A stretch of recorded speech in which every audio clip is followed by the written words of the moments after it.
topics and opinions expressed in the following show are solely those of the host and their guests and not those of W4CY Radio, its employees, or affiliates. We make no recommendations or endorsements for radio show programs, services, or products mentioned on air or on our web.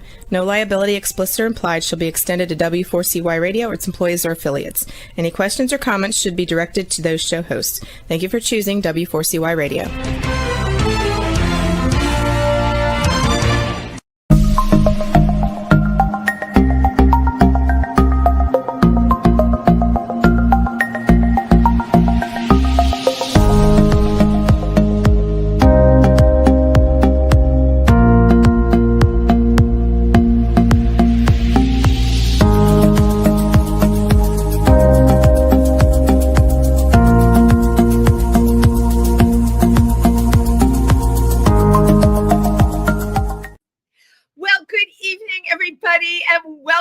Diversity Talk. I'm sure you're wondering who this strange person is now on Diversity Talk with me tonight. They don't get much stranger than this. Right. And I'm sure a lot of you are looking at that face and saying, oh, I know him. Well, I'd like to introduce you, if you don't know him, to the amazing Tim Moss. Hi. I just wanted to shake things up a little bit tonight on Diversity Talk, and I have a really fun guest, and I thought, bring Tim on for this one because Tim is really fun too. And Tim and I can also tell you all about, since you're listening from all over the country, that we are going to be performing in two different theaters. Tim is in the Johnson Theater. I am in the Cabaret Room at Theater for the New City in New York City. Friday night. It is their downtown festival. They call it the Lower East Side Festival. And my God, this is like so exciting. Yes. It's such a great place to perform at. And I love it. Both Tim and myself and a number of other people that have been on this show that are based out of New York are going to be performing Friday night. So I know it's Memorial Day weekend, but if you had plans to go out of town, change them. And here at least till Saturday, because you'll want to come down on Friday night and see all of us performing at New City. And as a lot of people in Milford, Pennsylvania, where Triversity is based out of, as a lot of people know, I am coming out on Saturday because I have going to be doing this show Friday night. We also had something really great happen in Milford. The proclamation was passed that we now have official Pride Month in June. The Milford Borough. Yeah, that was huge. Wonderful. So, yeah, it you know what it really is, which means, we can do whatever we want and celebrate Pride however we want. There are other areas in Pennsylvania, I don't have to tell you, that have been more challenging, but we've had some where we passed, and it's great. So a reason to celebrate.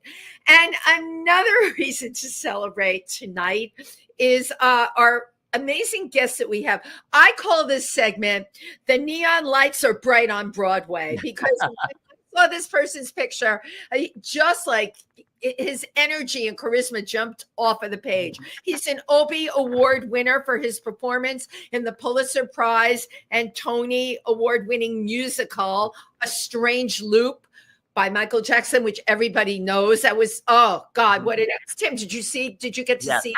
Yes, it was incredible. Incredible, right? He's got an upcoming cabaret show at Pangea in New York City, where we broadcast our Wednesday afternoon show, If These Walls Could Talk.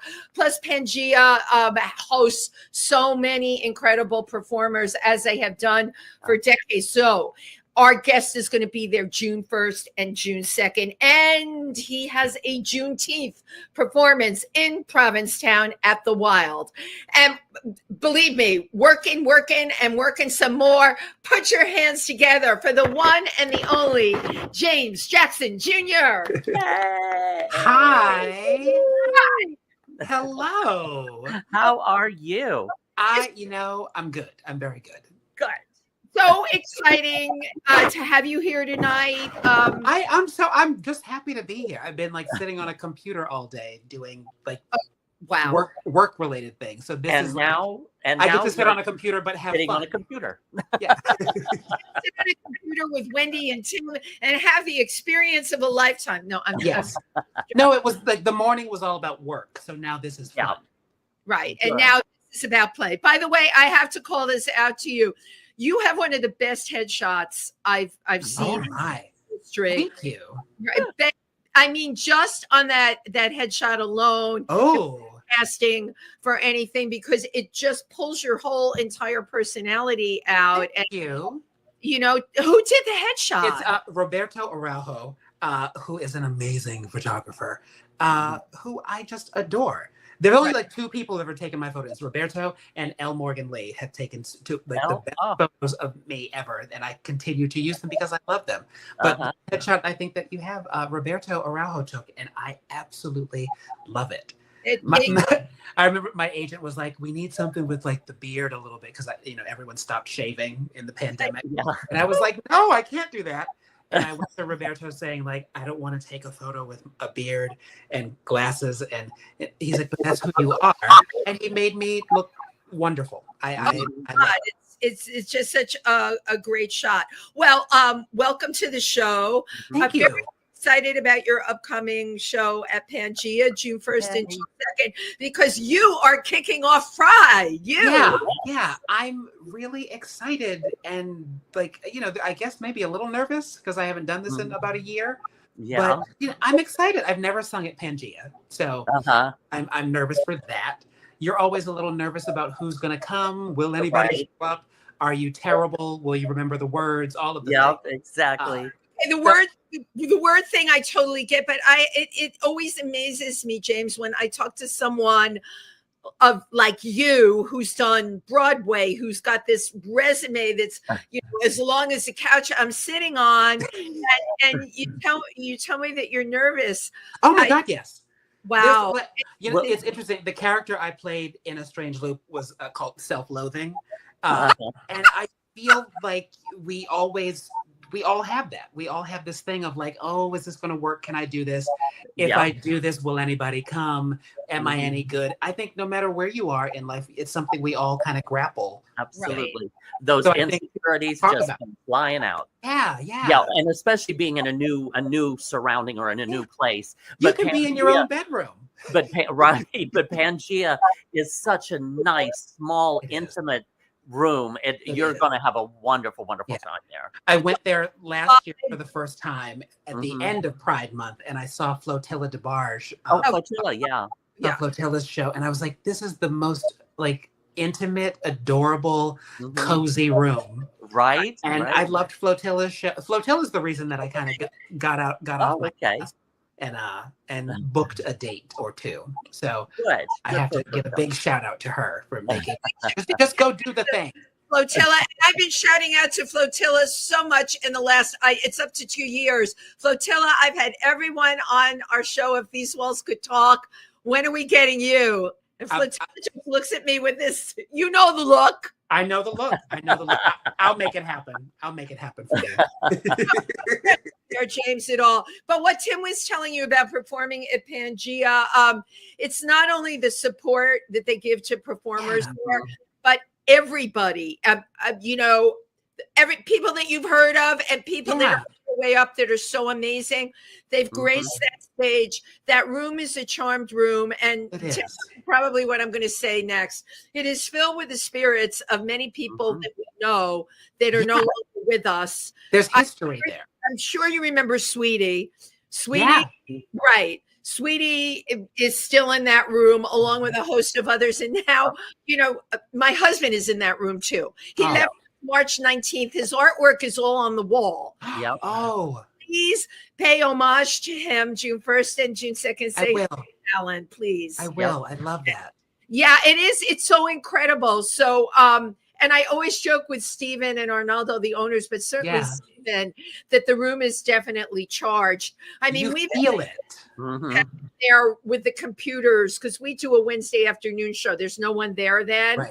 Right. But weird. I've said this to Steve. There's weird electrical things that go on there.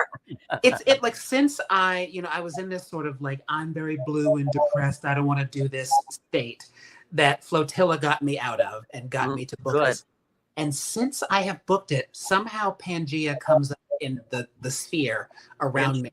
I learn about people that have played there. I encounter I find an interview on a podcast with someone who's played there. like, how does this all of a sudden, now that I finally said, yeah, this is a spot I will go do. Because And there's energy. Probably depressing you. Mhm. It's an energy. And when Flotilla put you in that sphere, energy changed. And of course, Tim and I know about this stuff. It's been a huge shift, and it's really good. You know, I already know that this is something I'm supposed to be doing. Absolutely. Right. Yeah, I've performed my cabaret show there as well. Yay. I've also made a lot of appearances there and different other people's shows, and it's just again, it's such a night for a cabaret.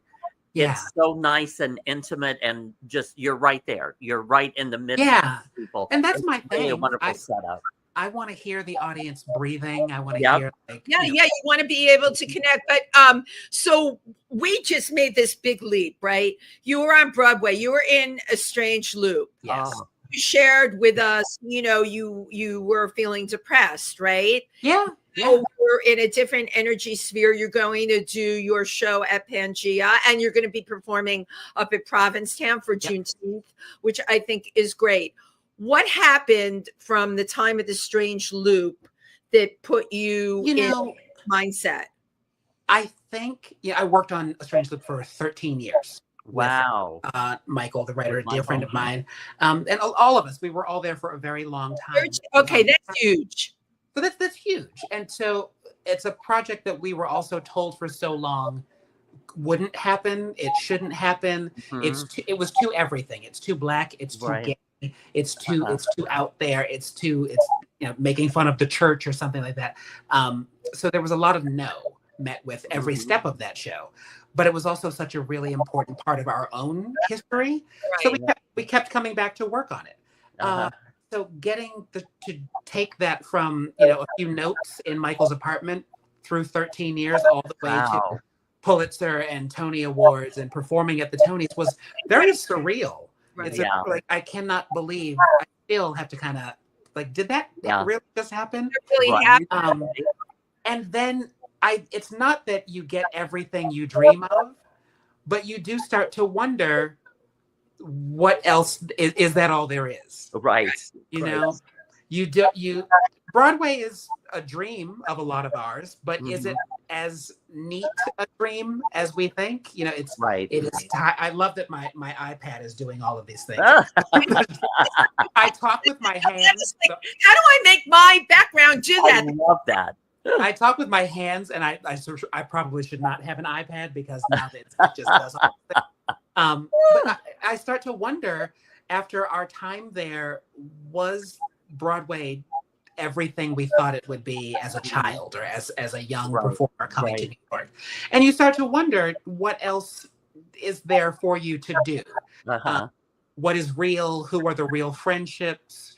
Who are the real collaborators, for sure? And you can question a lot of things. And I think in that time, I also, after this past school year, I've been teaching. I became a professor of theater up in Westchester, and I got to work with some of these really great students for the entire school year. And these young artists they're not where we are. They don't even know how to spell jaded. Right. They're so ready to come out and do everything. I love that. Important that What's that? Most people are not going to hear, and I'm so glad you shared it. You did Broadway, right? Yeah. And that's the thing, right? Broadway, and that's the goal. Broadway. Yes. That's the goal. Broadway. And then you're singing, "Is that all there is to life?" So right. Right. I think what else is there is such an important student set, I think, is probably the most valuable thing they can walk away with. Yeah. Absolutely. And seeing that every day, seeing these young artists recognize, okay, this guy has done this for the 20 years he's been in New York, and he's here and invested in me. There was this really beautiful, since everything is about collaboration, there was a really beautiful collaboration that started to inspire me. So people like Flotilla, a lot of close people in my life did help me kind of get out of that sort of slump and say, you've been doing this thing other than the theater stuff. You've been doing this cabaret stuff for 13, 14 years. Come on. Yeah. Like, get off the couch. Don't be sad. You know, if you build it, yes, people will come. Believe in yourself. Like, very basic things. But I think when you're questioning a lot of stuff about your own abilities, you can doubt yourself, or that self-loathing guy can show up on your shoulder. Absolutely. And Because start to bother you. Because for me, especially if I'm working on a large project, like you had worked from a piece of paper and notes on paper up to Broadway, to a Broadway run on this show, and all of a sudden that ends. 13 years. For me, those self-doubts start popping right up, going, oh my God, I'm never going to work again. Am I ever going to work? And it's understandable when you're pushing and pushing and rising and rising and rising, and then it finishes for a fall, to take a mental fall. And I don't think we're given, Broadway as big and public and out front as a lot of it is. For me, because I love this cabaret thing and I love the intimacy of it, I made Broadway for myself as intimate as possible. Right.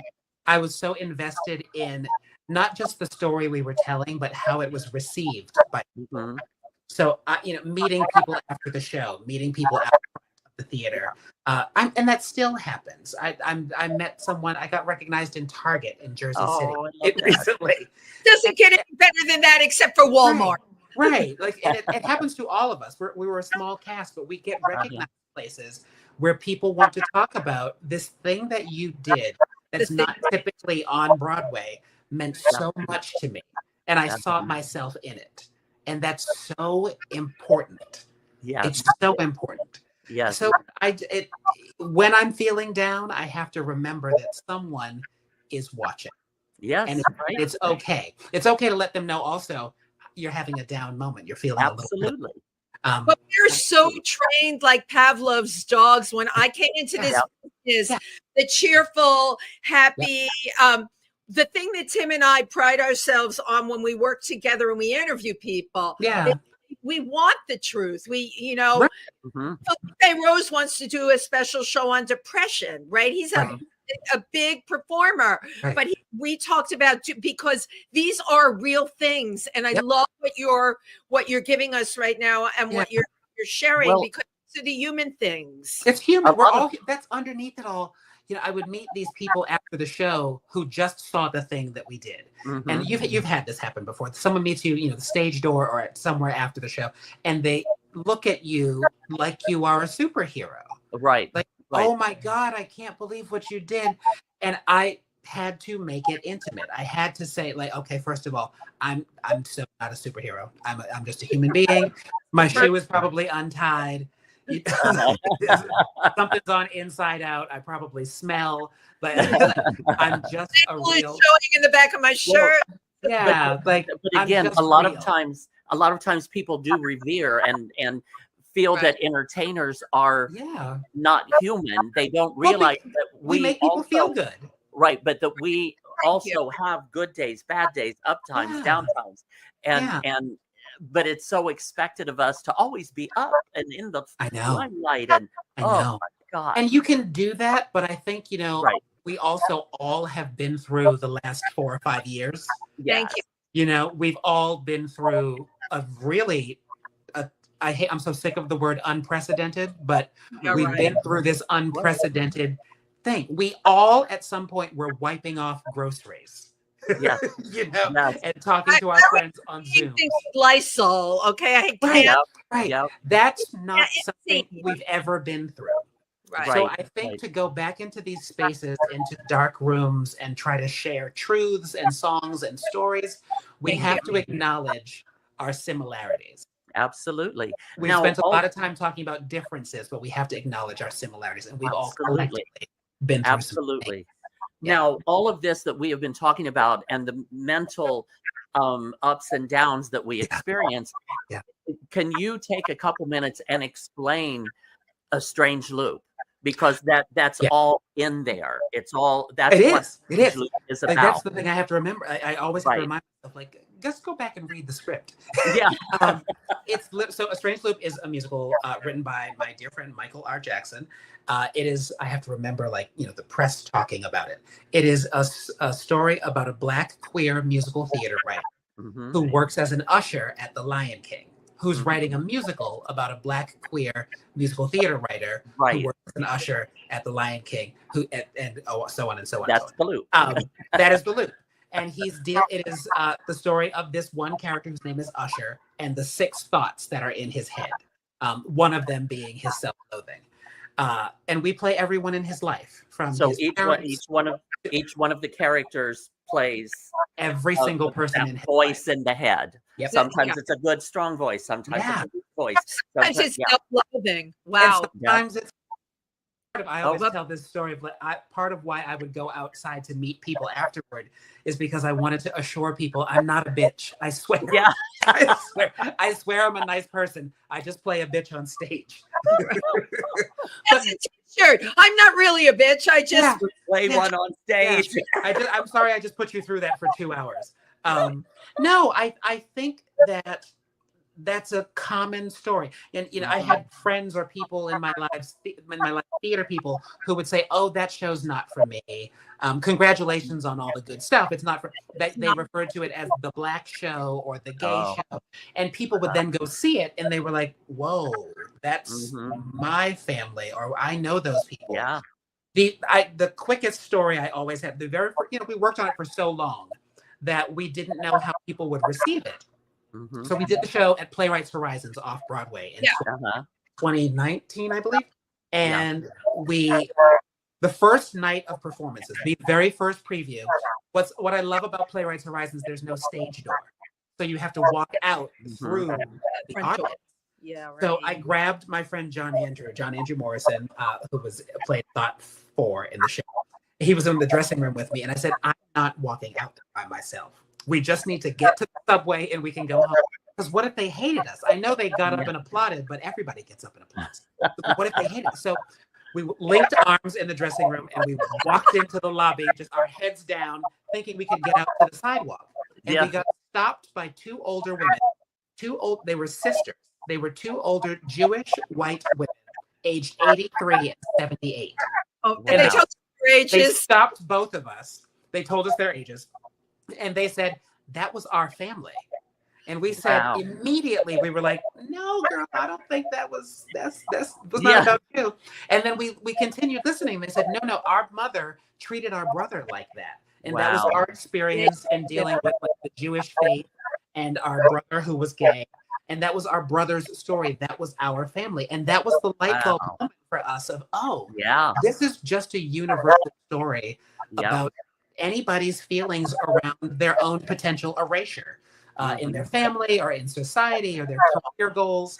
And it was such an aha moment that has never stopped ringing true. It continues to this day.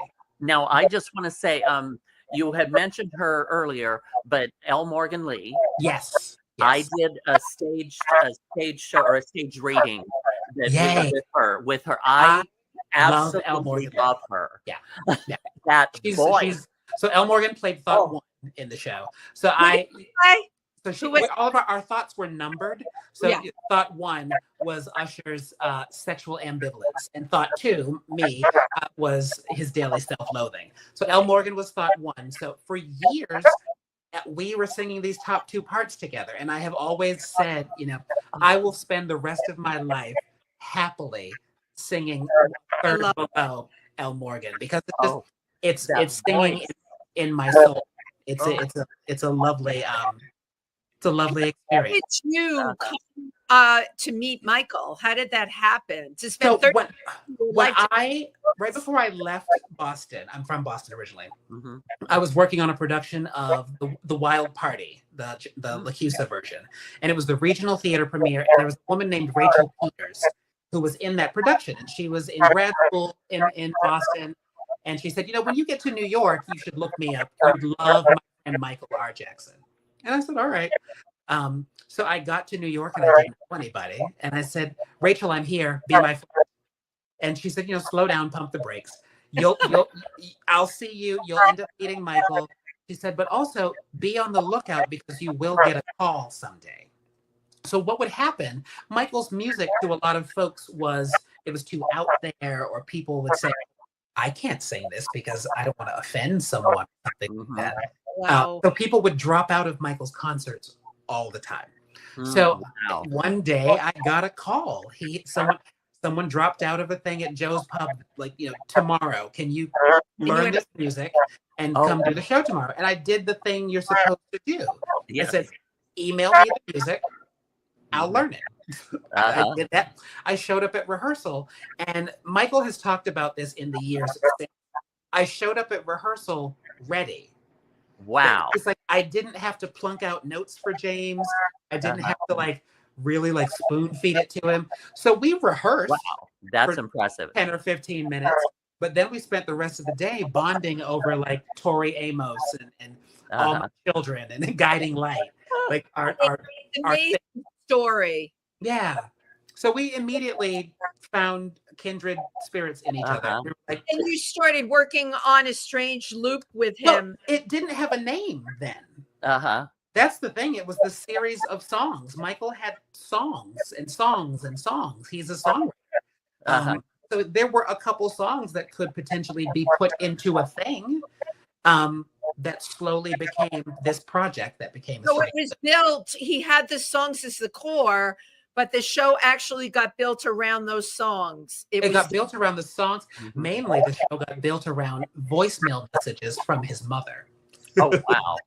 Wow. So somewhere in an archive, I know I have voicemails from Michael's actual mother. Oh, wow. Which is fascinating. So we built a show in the way you built a show. You build a show. You work with your friends. You work with people you're comfortable with. And you can do anything if that's your core group. What an amazing journey he took on that you got to work with him. Also journey. I think it was also fueled by the fact that we were also along the way told no. Right. You were told a lot from everything you were told. And I mean, how did you all keep going with in the same way the show ended up speaking to people, it spoke to us. We were creating the thing. So these were, these stories were so familiar to us. We knew these people. We are these people. So, we would go away from it. And I went on tour and did some things. I did the Radio City Christmas show for a few years. We would go away, but you would always come back and Michael would say hey, I got enough money to pay you guys for a weekend of a workshop to work on 2 or 3 scenes. Or sometimes I don't have any money. Can we work on some songs? No matter what you would do out on the road, in regional theater, if I had to do another production of Smokey Joe's Cafe, because I was there were so many shows that theaters would do that was their black show, their ethnic show. Right. So you either were Smokey Joe's Cafe, you were a Five Guys Named Mo, you got in where you got in, and you did them all year long. So in the pockets of that and how that could make you feel, you come home and you do a workshop with your friend. It's so refreshing. On something that means a lot to you. It's absolutely. It's wonderful. That in and of itself is a strange loop. James, I want to play your video. I believe this is the Pat Benatar song that you did at the Green Room. This is at Green Room 42. It's for a while. This was a song that I just used to end all of my shows. It's very beautiful. Thank you. Yay. This was from, I think, November of last year, maybe.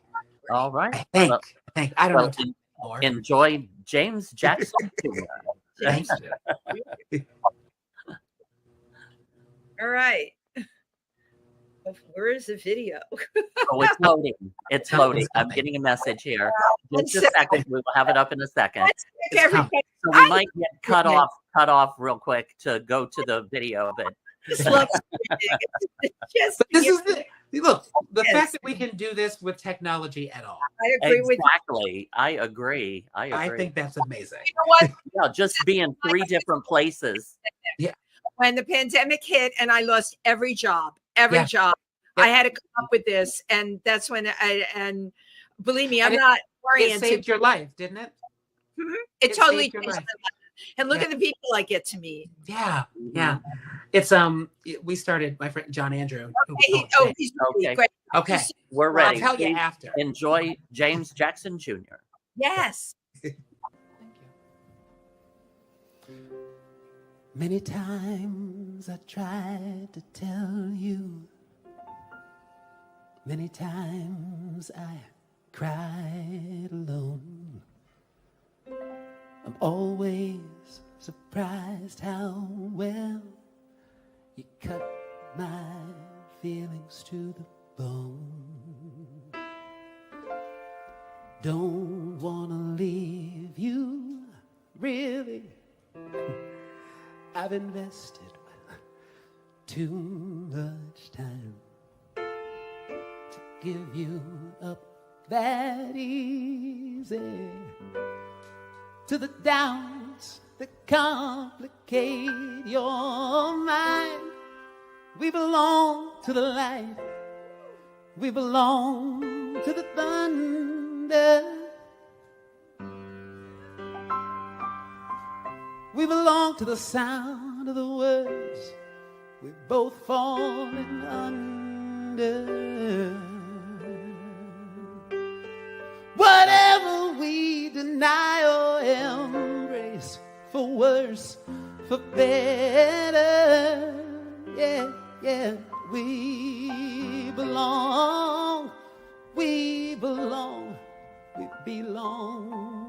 together. Maybe it's a sign of weakness when I don't know what to say.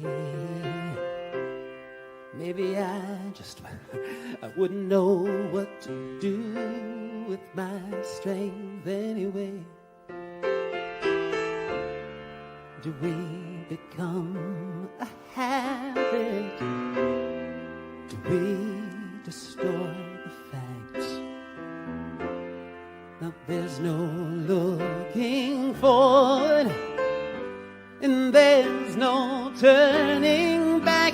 Still you say we belong to the light, we belong to the thunder, yeah. We belong to the sound of the words we've both fallen under. Whoa. Whatever we deny or embrace, for worse, for better, yeah, we belong together.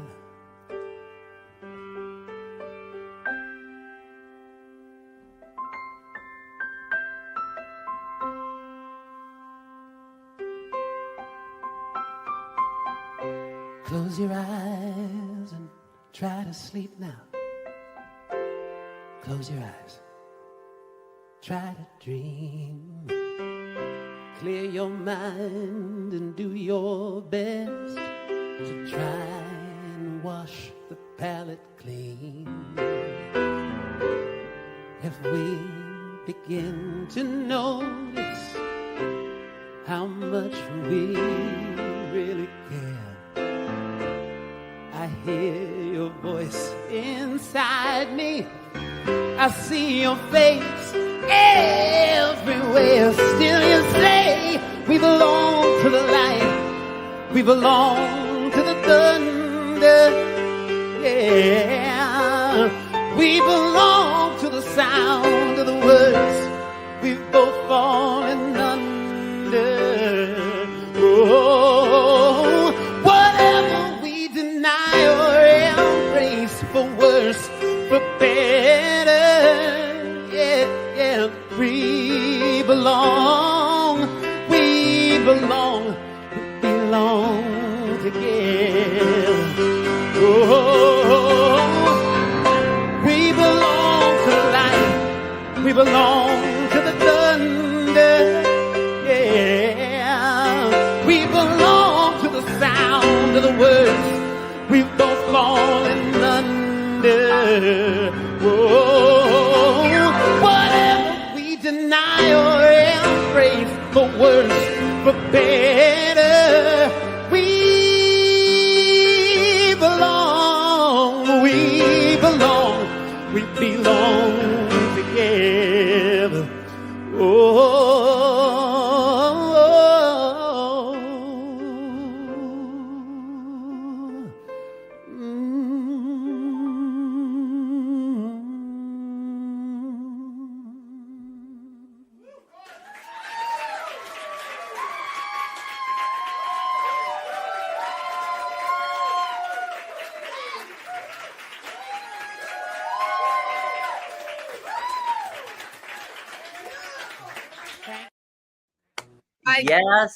Yes, and Thank you.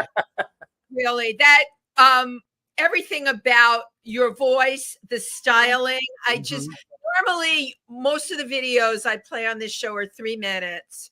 This was 5, and I've already listened to it 4 times, and I'm like, I couldn't cut it. I couldn't put my head on a pillow if I had that video anywhere. If I had faded out anywhere. Thank you. Firstly, it did not feel like 5 minutes. Right. Secondly, you made that song your own. And thirdly, that ring. Lord have mercy. There's always jewelry. There's always a lot of jewelry. And like you can actually just like do an Amazon search of like big gaudy jewelry. Yeah. Who knew? Who knew? No, thank you. Thank you so much. Like I like lyrics. I like to tell a story in a song. So that's always been my thing. And that song has been a song that I have ended my show with for at least a decade. And so that's part of like what these new shows are about coming up. We're trying to find some new music to do. So it's weird putting some of those things away. Like I'm going to miss singing that. Well, I am singing that. Like you said, is so your own. It's not like it's anyone else's. I know who the other person was who did it, but it has nothing to do with the song anymore. That's kind of my point. You're wearing that song. You're wearing it. It's Thank you. Yeah, absolutely. I'd like to see your cabaret show now. This is what I try to do, or have been doing. Not trying. I am doing. But I enjoy that. I have this, I think, eclectic taste in music, which is probably was my mother's fault. But so, like I spent a childhood growing up around like Nina Simone, Gladys Knight, and Beethoven. Oh wow! So, then I go off to college and I'm like the quintessential '90s lesbian. And it's all Indigo Girls and Ani DeFranco and Tori Amos and Sarah McLachlan. Like I'm in my Birkenstocks. Yeah. And then I get to New York and I'm auditioning for things, and the audition rooms were where I got pigeonholed into. We need you to sing like this. So I had to quickly learn how to sing like that. But I had this taste in things that I wanted to do. So when I started doing my cabaret stuff, it was just about what I want to sing and how I want to sing. Your uniqueness. That's what the cabaret stuff is totally Tim. The beauty of cabaret, and for me, why it outshines a lot of things on Broadway is the uniqueness. Yeah. Well, I will tell you what, when I started, I came to New York 21 years ago and I was auditioning and I'm doing the musical theater stuff. And I'm doing all the regional theater things that I'm supposed to do and whatever. And I never had to wait tables, I guess. So I guess it worked. Wow. But I didn't understand what to bring in the room or how to audition until I started doing cabaret. Interesting. As soon as I built up the cabaret repertoire and I was like, oh, this is what I want to sing. This is my arrangement of it. I can also communicate it to multiple piano players if need be. I'm a piano player myself, so I know how to do that. Perfect. I could then go back into these audition rooms for theater stuff, and it totally changed how I would. One of the first cabarets I ever did, I sang Aretha Franklin's "Never Loved a Man." Oh, and then I was like, "Great! Now I have it in my key. I have a chart. I'm going in." And I brought it into an audition a few days later after my first cabaret, and booked the job. In the room, booked the job. Because I was singing something that I was so comfortable with. Right. Right. as opposed to trying to like, well, I think they want this, so maybe I should wear the blue shirt, and this is what they want, and trying to become something else. Cabaret made me realize that I am enough. Exactly. And you are who you are. Yeah. And that's what you need to bring to auditions is yourself. You did bring up how you were pigeonholed. Oh, yeah. All of those you're expected to do certain things. And there right. are decisions, and I hope it's not still happening in the rooms, but, it probably is on some level. But there were really not nice things said or thought out the gate years ago. And these are stories now that I have so many friends who say like, oh yeah, that happened to me 20 years ago too. And they said this, or, and not like, there's always going to be the stories of like casting couch things, but it's not that world, but things of, someone not knowing how to ask for certain things in the song stylings. Can you try it again, but maybe a little more urban, or don't be afraid to like go to church with it for a second. Oh, and me being me, I'm like, really? I hope you include those sayings in your show. I always do. I always tell those stories because I'm like, what did you mean by that? Right. Be a little more Can you give me an example of that? You give me an example, and I'll get back to you to see if I can. Or then there's also been things of like, what was the old one? Like he opened his mouth to sing and a purse fell out. Oh, I'm like, oh God. Like, but these things have been said to people for years. And I was like, what would happen if those thoughts were taken away and someone could just come into a room and show you what they do? Right. And it's a hard thing to turn off, like trying to suck up and get the job and just go in as yourself. But it's something that I worked on a lot with these kids that I taught about, just going in and doing it how you do it. That's all I want. And I think when you do that, you will find a freedom in you. And thank you for doing that, because it's not happening. Especially in the audition world. I was never taught or told or guided in any way. We had to figure it out for ourselves. Just jump in and do it. And I feel like since I figure it all out, I'm not a billionaire, but I figured some things out. Right. I feel a duty to pass that on. And I will tell you, they're not in a lot of cases being taught that. Right. There is a lot of like, people are just being churned out of a lot of musical theater programs. That's what I was going to ask you. These kids that you're teaching now, what is the industry that they're coming into compared to what you could do 20 years ago? These are students who, well, here's the thing to remember. I have students who are juniors and seniors in college right now. So they just graduated and they're going out in the world, or next year will be their senior year. They spent either their junior or senior year of high school on Zoom. Right. So I have students who had their junior or senior prom on a Zoom in their childhood bedroom. Wow. Can you imagine that? You put on a tux or a gown in your childhood bedroom, open up a laptop, and you dance around your bedroom. Right. Wow. And then I have students who were then dropped off on a college campus, not to go to class, to sit in a dorm room, open up a computer, and get on Zoom.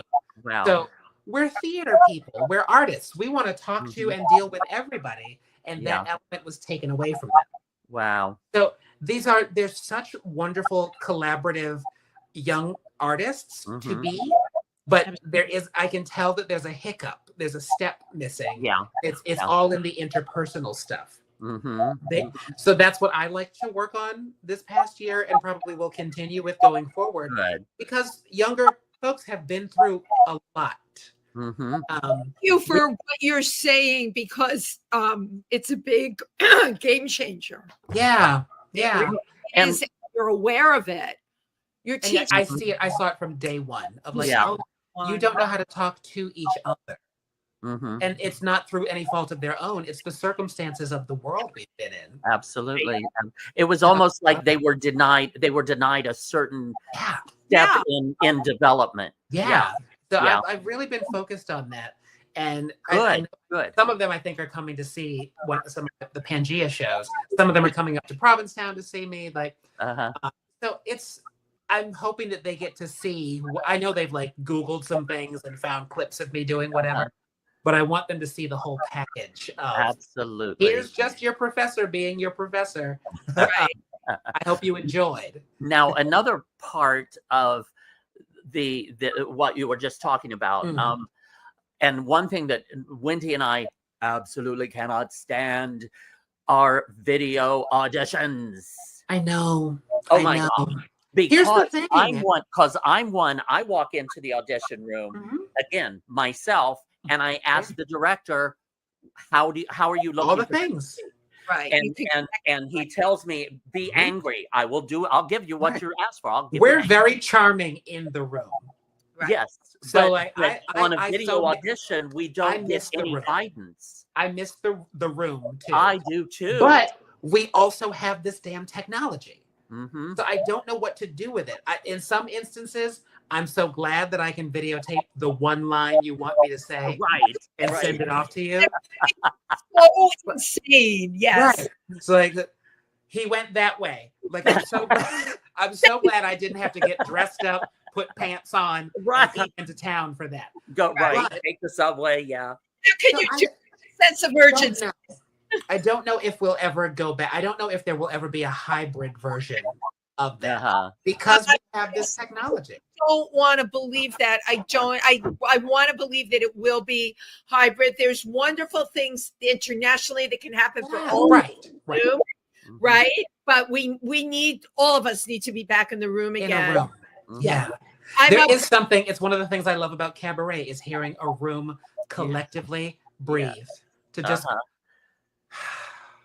As a unit. I love that. Well, you won't believe it. Our time is up, but we get to have you again in July. Yes. And everything we didn't get to talk about tonight, and believe me, we'll do more. Oh my God. I love and adore you, kid. Oh, thank you. This has been a lot of fun. Little hokey thing I love to do before the show ends. I'm taking these computer pictures. I love it. Everybody look at me and say cheese. Cheese. Cheese. Gorgeous. Thank you. Yeah. June 1st and June 2nd at Pangea in New York. June 1st is at 9:30 at night. June 2nd is at 7 o'clock at night. Yes. And Pangea is located at 178 2nd Avenue between between 11th and 12th. 11th and 12th, right? Or 11th and 12th. Right. Sorry, yeah. And it'll be I'm so excited. I'm very excited. I think it's going to be a good time. June is a great month. Good time, damn it. James Jackson Jr., thank you from the bottom of my heart. Tim Moss, I always love you to death. Break a leg on Friday night, Tim. You go on before. So hopefully you can run over and see myself and Icavelli and all the other people. Artists, as you know, James Jackson, we all have to support each other. It is about working together. My God, we're a family and we are the best chosen family ever. Right? There's no one like us. There's no one like us. Thank you, everybody, for tuning in. See you all next week. Thank you so much. Happy Memorial Day. Bye-bye. Bye.